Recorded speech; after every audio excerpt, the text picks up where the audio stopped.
Hello guys, pag-usapan lang natin si Alden Richard. Naging kalgador yan, super lakas yan, sikat pero minsan kalgador. Pinag-usapan nga naman kasi guys ang update kay Alden Richard ng mga Delulu fans na talagang pinagkaguluhan at pinagpestahan. Siyempre guys, no, kilig na kilig ang lahat ng mga kababaihan. Dahil spotted nga naman kasi ang kanilang idolo na naging kalgador at ang sinasabi ng ibang mga kababaihan, pati ako ay pwede mo na rin buhatin. 'Di ba? Grabe nga naman kasi guys yung inala nila. Pero alam naman natin guys yung ginawa ni Alden Richard ay para lamang sa kanyang inana. Kasi kita niyo naman guys yung ngiti ni Ivy sa ibinigay ni Alden Richard. Pero take note guys ha, inatid talaga ni Alden Richard ang nasabing, siyempre, yung laruan na ginagamit ngayon ni Ivy na spotted na pinagkaguluhan dahil naging kalgador nga naman kasi si Alden Richard na talagang kilig na kilig guys ang mga kababaihan. Ano kaya guys ang masasabi ng isang Catherine Bernardo kay Alden Richard sa kanyang ginagawa umano? Kita niyo naman guys, no? Pagiging gentleman, check, 'di ba? Pagiging maginoo, check. Pagiging mabait at pagiging kargador, check. Grabe guys yung kabaitan talaga ni Alden Richard. Talagang kapansin-pansin na talagang pwedeng angaan talaga si Alden Richard ng mga kababaihan. At ang sinasabi pa ng iba, suspect, sikat na artista, minsan kalgador.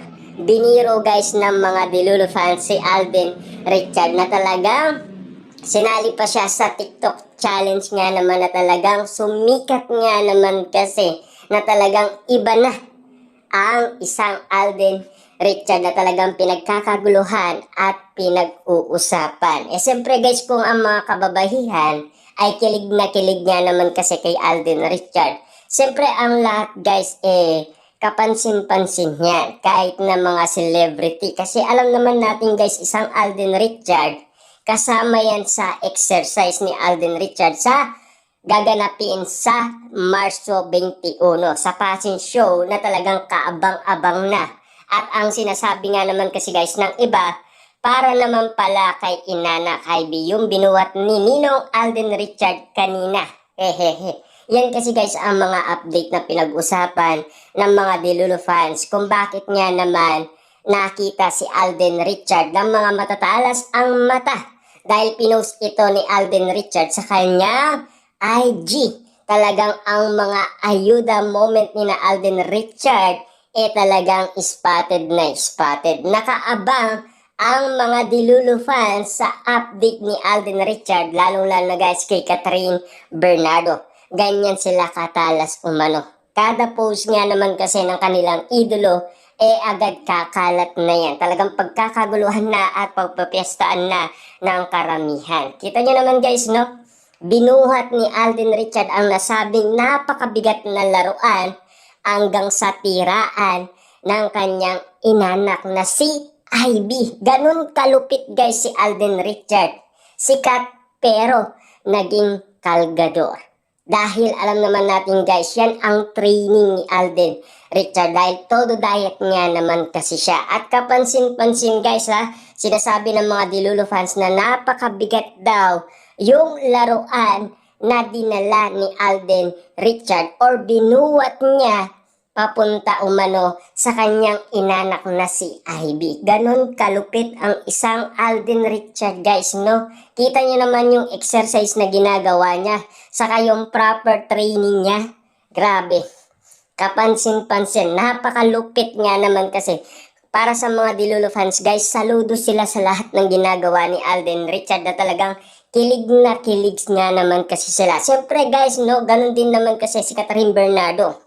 Sa lahat ng kapansin-pansin, napaka-gentleman kasi ni Alden Richard. Spotted na yan guys sa mga mata ni Catherine Bernardo. Iba kasi ang isang Alden Richard kapag siya ang kumilos at sa mga galawan ni Alden Richard na talaga ang karisma niya kakaiba na.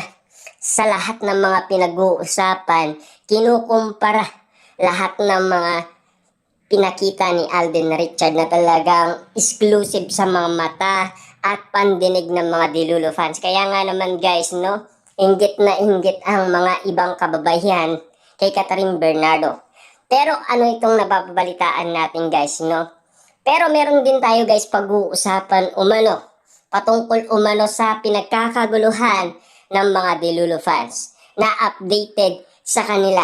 Kung ano ang napansin nila, yun din ang pag-uusapan natin. Dahil nga naman kasi guys, no, may biglaan kasing exclusive na pinag-usapan kahapon na chika ni Ogie Diaz na tumigil na daw si Alden Richards sa panliligaw umano kay Catherine Bernardo. Dahil balitang-balita nga naman kasi kung bakit nga naman kasi guys na parang walang project ang Kahit-De.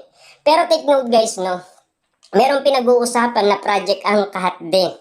Siguro, hindi pa lang nababalitaan ito ni Ogie Diaz, pero sa malamang nag-uusap pa rin sina Catherine Bernardo at Alden Richard at ayon kay Ogie Diaz, hanggang kaibigan muna daw sila. Ibig sabihin, bakit ganon? Alam naman natin guys, malapit nang ikasal si Alden Richard. 2 years na lang guys, ikakasal na si Alden Richard. Sino guys ang sasabihin niya sa atin na ipapakilala niya at kung sino ang pakakasalan niya? Take note guys, no, nakaredy si Alden Richard. Pero hindi iinto yan at hindi susuko na ganun-ganun na lamang guys, no. Sa lahat na nabalitaan natin, baka yan ay chika lang or haka-akalang na pinag-uusapan. Pero nagkakagulo pa rin guys ang mga Dilulo fans dahil may update yan na hindi pa nalalaman ng iba. Kasi alam naman natin guys, ang mga Dilulo fans talagang laging updated yan kapag merong mga issue na exclusive sa kanilang mga mata at spotted talaga guys na pagkakaguluhan nila yan at pag-uusapan at pagpepestaan. Ganyan kalupit guys ang mga fans ni na Alden Richard at Catherine Bernardo. Ewan lang natin kasi guys sa iba na talagang ang pinapakalat ay binasted daw ni Catherine. Dahil kasi guys, walang spotted na magkasama sina Catherine Bernardo at Alden Richard. Lalong-lalo na walang napag-usapan na project. At lalong-lalo na meron silang narinig na hindi totoo ang kanilang serye. Ibig sabihin, ang teleserye na sinasabi umano ng dalawang management. Diba?